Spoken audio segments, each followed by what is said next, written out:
Hai guys, kembali lagi bersama Niken Alia Francisca. Dan pada video kali ini kita akan membuat cairan serbaguna, yaitu cairan ekoenzim. Ikutin saya terus yuk untuk mencari bahan-bahannya dan melihat cara proses pembuatannya. Sebagai negara yang terkenal dengan hasil pertanian, kebutuhan masyarakat akan sayur dan buah sangat tinggi. Sayuran dan buah-buahan tidak hanya penting untuk kesehatan, tetapi juga berkontribusi pada keberagaman kuliner yang ada di Indonesia. Namun, dengan meningkatnya konsumsi sayur dan buah, kita juga menghadapi tantangan besar. Penumpukan limbah organik setiap tahun, jutaan ton limbah ini dihasilkan. Dan sayangnya, banyak dari limbah tersebut tidak diolah dengan benar. Hal ini dapat menyebabkan masalah lingkungan seperti pencemaran tanah, air, dan juga polusi udara.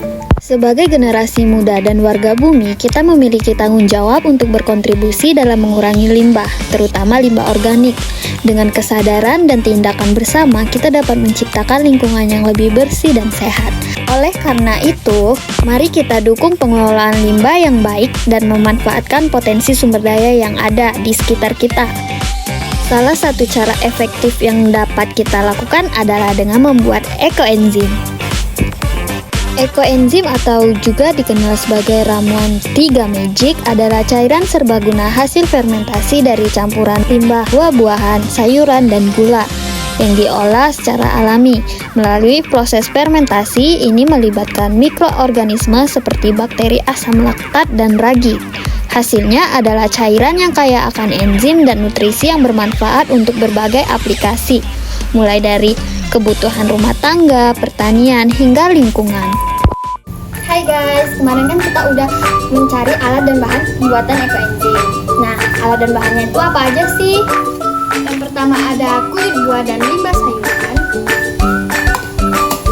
Yang kedua ada gula merah. Dan yang ketiga ada air. Alat yang digunakan ada toples, timbangan digital, pisau, telengan. Di sini saya akan membuat ekoenzim dengan rumus perbandingan 10:1:3. Di mana di sini saya menggunakan 1,5 liter air, 150 gram gula merah, dan 500 gram limbah buah dan sayur. Langkah pertama dalam pembuatan ekoenzim itu ialah kita memotong semua bahan menjadi bagian-bagian kecil agar mudah terurai.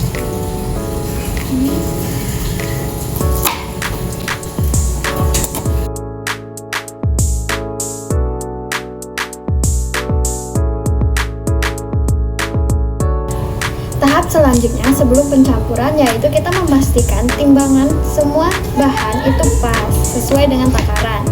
Ini 150 gram. Dan ini 500 gram. Setelah semua bahan sudah dipastikan sesuai dengan takaran, sekarang adalah proses pencampuran. Proses pencampuran ini diawali dengan menuangkan air,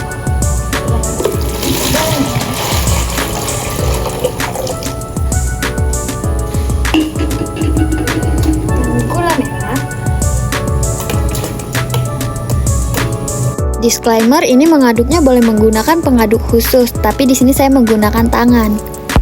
Dan yang terakhir adalah memasukkan limbah sisa buah dan sayur. Setelah semua bahan telah dicampurkan, kita tutup rapat agar tidak ada udara yang masuk. Setelah cairan ekoenzim sudah tercampur semua dan ditutup rapat-rapat, sebelum proses penyimpanan kita membuat label. Pelabelan pada ekoenzim membantu kita mengingat kapan produk tersebut dibuat dan kapan sudah siap untuk dipanen.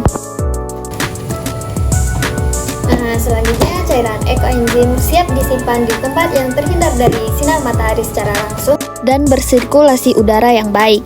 Ini cairan ekoenzim yang sudah jadi dan siap disimpan. Kita bisa memanennya di 3 bulan ke depan. See you 3 bulan ke depan. Ekoenzim dapat digunakan untuk membersihkan meja, perabotan, WC, dan lantai. Efektif dalam menghilangkan noda pada pakaian, mencuci piring, serta sayuran dan juga buah.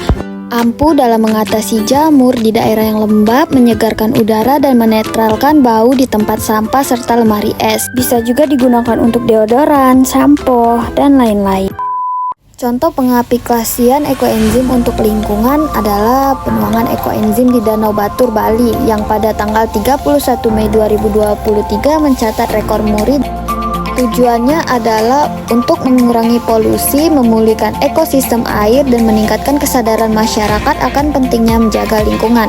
Program ini berhasil meningkatkan kualitas air Danau Batur dan menjadi inspirasi untuk gerakan pelestarian lingkungan serupa di Indonesia. Dan Bali menargetkan menjadi pulau ekoenzim pertama di dunia. Cairan ini bisa digunakan menjadi beribu manfaat, salah satunya menghilangkan bau busuk. Karena manfaat itulah, komunitas ekoenzim Nusantara Provinsi Bali dengan semangat sosial melakukan penyemprotan 12.000 cairan ekoenzim di TPA Regional Sarbagita yang terletak di Suwung dan Pasar Selatan. Tanaman buat masa vegetatif dan juga sebagai pengganti pupuk bernitrogen tinggi. Biasanya habis 30 kilo, hanya habis 10 kilo. Berarti ini semuanya melentek-melentek, yang sebelahnya ini banyak yang kosong, mungkin kena hama. Yang pakai ekoenzim tidak kena hama, kemarin kita semprot dengan teh. Nah ini dia, wow, surprise. Bye guys, thanks for watching. Sampai jumpa di video vlog berikutnya. See you.